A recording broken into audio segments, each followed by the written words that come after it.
Now properties of line segment पाचवा आकडा आपण बघतोय की ज्यामध्ये प्रॉपर्टीज म्हणजे रेषाखंडाचे गुणधर्म गुणधर्म एकूण 3 आहेत. एक म्हणजे रिफ्लेक्सिव्हिटी. रिफ्लेक्सिव्हिटी म्हणजे या ठिकाणी परावर्तनता. परावर्तनता म्हणजे काय? रिफ्लेक्सिव्हिटी म्हणजे suppose सेग A B congruent seg A बी. समजा एखादा रेषाखंड असेल तर प्रत्येक रेषाखंड हा स्वतःशी एकरूप असतो. परावर्तनता हा गुणधर्म जो दिलेला आहे, रिफ्लेक्सिव्हिटी म्हणजे या ठिकाणी परावर्तनता.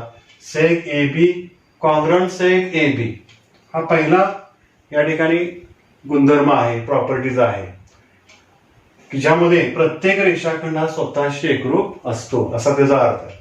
म्हणून इथं मांडणी करत असताना सेग A B congruent seg A B असं या ठिकाणी म्हटलेलं आहे. दुसरा गुणधर्म सिमेट्री. सिमेट्री म्हणजे या ठिकाणी सममितता. सममितता म्हणजे काय? If seg A B congruent seg P Q, जर पहिला रेषाखंड दुसऱ्या रेषाखंडाला एकरूप असेल, then seg P Q congruent seg A B, तर पी क्यू रेषाखंड पी क्यू हा रेषाखंड ए बी ला एकरूप असणार आहे. जर पहिला रेषाखंड दुसऱ्या रेषाखंडाला एकरूप असेल, ए बी हा पी क्यू ला एकरूप असेल, तर पी क्यू हा ए बी ला एकरूप असणार आहे. That is if seg A B congruent seg P Q then seg P Q congruent seg A B. असं या ठिकाणी सिमेट्री म्हणजे सममितता हा गुणधर्म आहे. तिसरा गुणधर्म म्हणजे ट्रान्सिटिव्हिटी म्हणजे संक्रमकता. संक्रमकता म्हणजे काय? समजा 3 रेषाखंड आहेत, ए बी पी क्यू आणि R S. Seg A B seg P Q seg R S या पद्धतीने हे 3 रेषाखंड आहेत. मग त्याच्यामध्ये असलेला गुणधर्म या ठिकाणी सांगितलेला आहे. If seg A B congruent seg P Q, A B हा पी क्यू ला कॉन्ग्रंट असेल आणि पी क्यू हा आर एस ला कॉन्ग्रंट असेल, म्हणजे पहिला रेषाखंड दुसऱ्या रेषाखंडाला एकरूप असेल आणि दुसरा रेषाखंड तिसऱ्या रेषाखंडाला एकरूप असेल, तर पहिला रेषाखंड तिसऱ्या रेषाखंडाला एकरूप असतो. म्हणजेच if seg A B congruent seg PQ and seg PQ congruent seg RS, then seg AB congruent seg RS. म्हणजेच या ठिकाणी याला आपण ट्रान्सिटिव्हिटी असं म्हणतो, म्हणजेच याला संक्रमकता असं म्हटलं जातं. तर या पद्धतीनं हे 3 गुणधर्म जे आहेत हे 3 गुणधर्म हे लिहून काढायचे आहेत. त्यानंतरचा भाग आपण या ठिकाणी बघणार आहे तो म्हणजे mid point of segment. Mid point of segment. Mid point of segment म्हणजे काय? तर रेषाखंडाचा मध्य. रेषाखंडाचा मध्य याला आपण मिड पॉइंट ऑफ सेगमेंट असं म्हणतो. रेषाखंडाचा मध्य. समजा एखादा रेषाखंड दिलेला आहे, सपोज या ठिकाणी आपण 6वा मुद्दा बघतोय, mid point of segment. Mid point of segment म्हणजेच रेषाखंडाचा मध्यबिंदू. रेषाखंडाचा मध्यबिंदू. समजा या ठिकाणी इथं रेषाखंड दिलेला आहे, रेषाखंड ए बी. हा रेषाखंड ए बी आहे आणि त्याचा यम हा या ठिकाणी आपण एखादा बिंदू घेतला, त्याच्यावरचा एक हा यम बिंदू घेतला की जो यम बिंदू या रेषाखंडाचं 2 समान भाग करतो. म्हणजेच एयम हा भाग आणि बीएम हा भाग या ठिकाणी समान होतो. कोणत्याही रेषाखंडाला एक आणि एकच बिंदू असतो की जो त्या रेषाखंडाचं 2 समान भाग करतो. समजा या ठिकाणी आपण हा रेषाखंड घेतलेला आहे आणि ह्या रेषाखंडाचा या ठिकाणी आपल्याला समान भाग करायचं जर याला ए पॉइंट म्हणलं याला बी पॉइंट म्हणलं, तर या ठिकाणी इथं कुठेतरी मध्यबिंदू असणार आहे की ज्या ठिकाणी आपण हे जर कट केला किंवा तोडला तर हा राहिलेला भाग पट्टीचा ह्या भागावरती ठेवला तर तंतोतंत जुळला जातो. हा एकमेव पॉइंट या ठिकाणी असतो आणि ह्यालाच या ठिकाणी मिड पॉइंट असं म्हणतात. मिड पॉइंट म्हणजेच काय? या ठिकाणी सपोज इथं आपण या ठिकाणी ए एम आणि बी या ठिकाणी हे पॉइंट घेतले. If A M B are collinear points, A M B are collinear points, A M B are collinear points, seg A M congruent seg M B असेल, म्हणजे या ठिकाणी सेग एम इथून इथपर्यंतचा भाग हा एम बी ला कॉन्ग्रंट असेल, एम कॉन्ग्रंट एम बी असेल, seg M congruent M B, then M is called as mid point of seg A B. तर यम या बिंदूला AB चा मध्यबिंदू असे म्हणतात. तर यामध्ये लक्षात घ्या की कोणत्याही रेषाखंडाला एक आणि एकच मध्यबिंदू असतो. कोणता जर रेषाखंड घेतला आपण, हे जर पट्टी असते आपण गृहीत धरली, रेषाखंड आहे असं गृहीत धरलं, तर ह्याला एकमेव मध्यबिंदू असतो. असं प्रत्येक रेषाखंडाला एक आणि एकच मध्यबिंदू असतो. म्हणजेच every segments have one and only one mid points. Every segment have one and one mid point, only one and one mid point. म्हणजेच प्रत्येक रेषाखंडाला एक आणि एकच मध्यबिंदू असतो. मग आता याच्यावर आपल्याला समीकरण मांडता येईल की याच्यामध्ये जर आपण घेतला तर AM, लेंथ AM, ह्या AM ची लांबी is equal to MB, length MB is equal to 1/2 into length AB. म्हणजे हे समीकरण या ठिकाणी बनतंय. म्हणजे या समीकरणावर आपल्याला काय सांगता येईल, लेंथ AM ची लांबी बरोबर MB ची लांबी ही कोणाच्या निम्मी असणार आहे, तर AB च्या निम्मी असणार आहे. 1/2 इंटू लेंथ AB. म्हणजेच या ठिकाणी AM आणि MB हे AB च्या निम्मा असणार आहे, हे या ठिकाणी आपल्याला म्हणता येईल.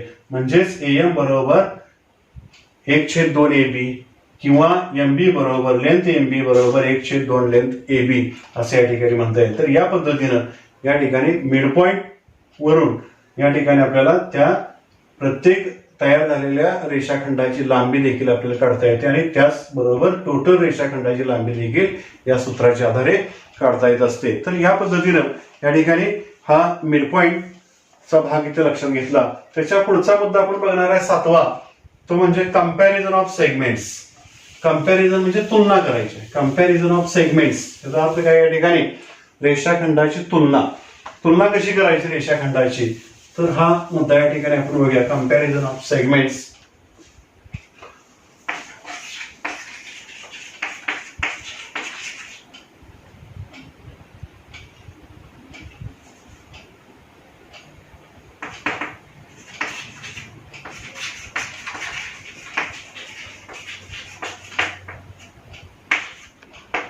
रेषाखंडाची तुलना. तर रेषाखंडाची तुलना करत असताना समजा या ठिकाणी आपण दोन रेषाखंड काढले.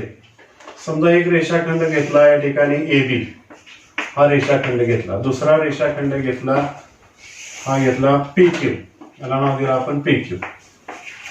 आता कंपॅरिझन करत असताना, कंपॅरिझन म्हणजे तुलना करतोय, त्याच्या लांबीवरून आपण या ठिकाणी कंपॅरिझन करत असतो. म्हणजे if length of सेग AB is less than the length of seg PQ, then we say that seg AB is less than seg PQ. म्हणजे जर रेषाखंड AB ची लांबी ही PQ पेक्षा जर कमी असेल तर आपल्याला असं म्हणता येईल की AB रेषाखंड हा PQ पेक्षा कसा आहे, लहान आहे. म्हणजे लांबीवरून आपण त्या रेषाखंडाची तुलना करत असतो आणि त्याची मांडणी करत असताना या ठिकाणी seg AB लेस दॅन सेग PQ अशा पद्धतीनं हे लेस दॅन चिन्ह जे आहे, ह्या लेस दॅन चिन्हाचा वापर करून या ठिकाणी आपण याची मांडणी करत असतो. किंवा आपल्याला असंही मांडता येईल की सेग PQ is greater than सेग AB असंही म्हणता येईल. म्हणजे या दोन्ही पद्धतीनं या ठिकाणी याची कंपॅरिझन म्हणजे तुलना या ठिकाणी आपल्याला करता येते. रेषाखंड AB हा PQ पेक्षा लहान आहे किंवा रेषाखंड PQ हा रेषाखंड AB पेक्षा मोठा आहे, ह्या चिन्हाच्या द्वारे लहान मोठेपणाचं चिन्ह दाखवून आपल्याला या ठिकाणी करता येईल. The comparison of segments depend upon their lengths. लक्षात घ्या, कंपॅरिझन ऑफ सेगमेंट्स म्हणजे रेषाखंडाची तुलना कशावर अवलंबून असते. Comparison of segments depend upon their lengths म्हणजे त्याच्या लांबीवरती त्याची तुलना अवलंबून असते, हे यावरून आपल्याला लक्षात येतं. त्या म्हणजे हा 7वा मुद्दा जो आहे तो कंपॅरिझन ऑफ सेगमेंट्स हा मुद्दा तुमच्या लक्षात आला असेल. त्यानंतर पुढचा 8वा मुद्दा आहे तो या ठिकाणी आपण बघणार आहे. 8व्या मुद्द्यामध्ये काय दिलेलं आपण, तर परपेंडिक्युलरिटी ऑफ सेगमेंट्स ऑर रेज मुद्दा आपण या ठिकाणी 8वा बघणार आहे. 8व्या मुद्द्यामध्ये आपल्याला काय दिलेलं आहे, तर 8व्या मुद्द्यामध्ये आपल्याला परपेंडिक्युलरिटी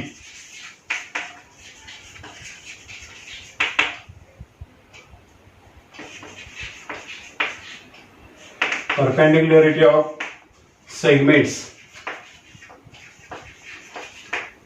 और रेज,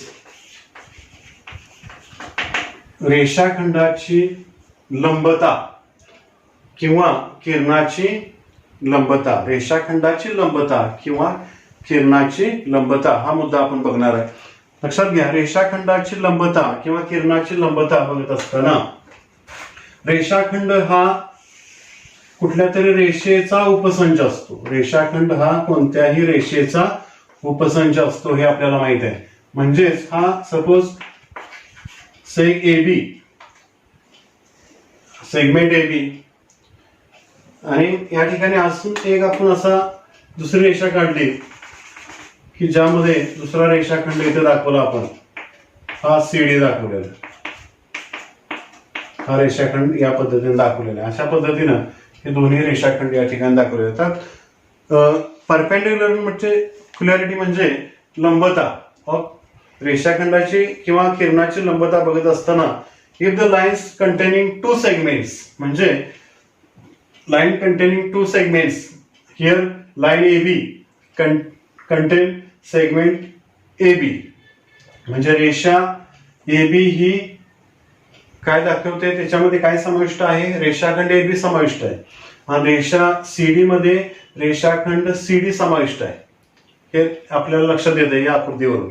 म्हणजे ह्या दोन्ही रेषामध्ये रेषाखंड ए बी आणि रेषाखंड सीडी हे समाविष्ट आहेत.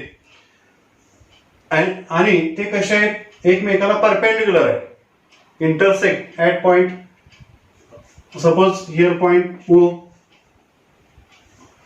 Here two segments or rays are perpendicular to each other, then these two segments are called the perpendicularity of segments, that is segment CD perpendicular to segment AB, segment CD perpendicular to segment AB, or segment AB perpendicular segment CD असं या ठिकाणी आपल्याला म्हणता येईल.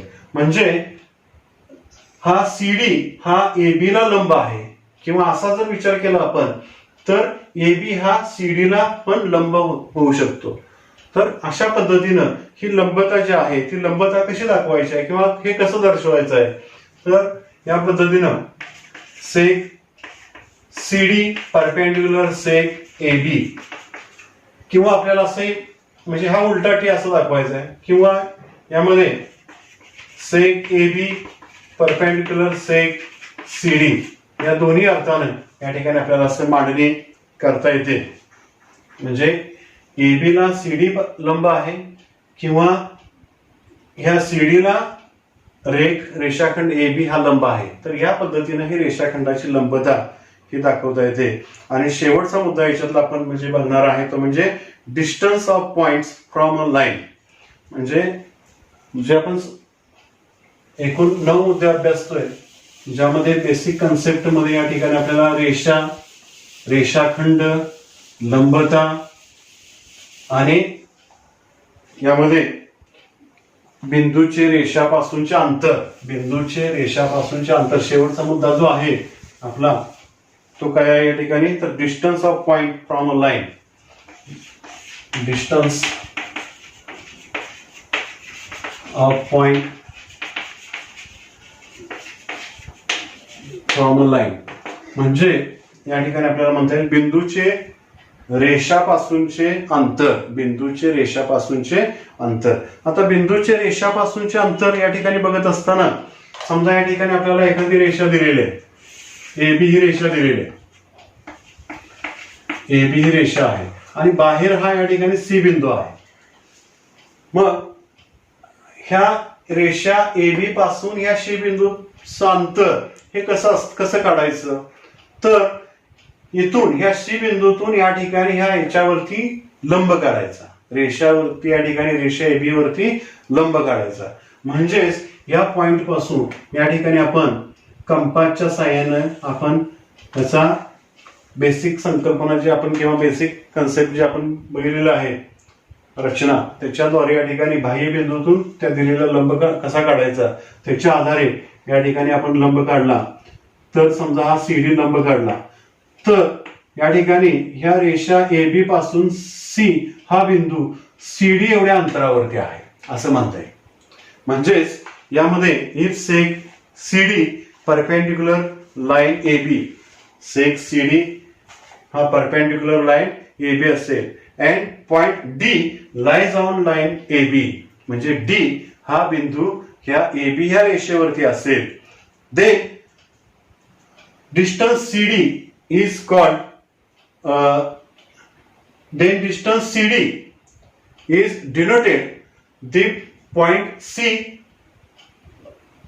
from the line AB, distance from line AB, distance CD is denoted is the point C from the line AB, point C from the line A B, म्हणजे C पासून या ठिकाणी ए बी म्हणजे सी हा बिंदू ए बी पासून किती अंतरावरती आहे हे या ठिकाणी डिस्टन्स सी डी हे दर्शवत असतं. तर या पद्धतीनं ही माहिती आपण या ठिकाणी लक्षात घ्यायची आहे. म्हणजे डिस्टन्स बाहेरील बिंदूतून त्या रेषेवरती लंब काढायचा आणि मग त्या रेषेपासूनचं ते अंतर आपण या ठिकाणी विचारात घ्यायचं आहे.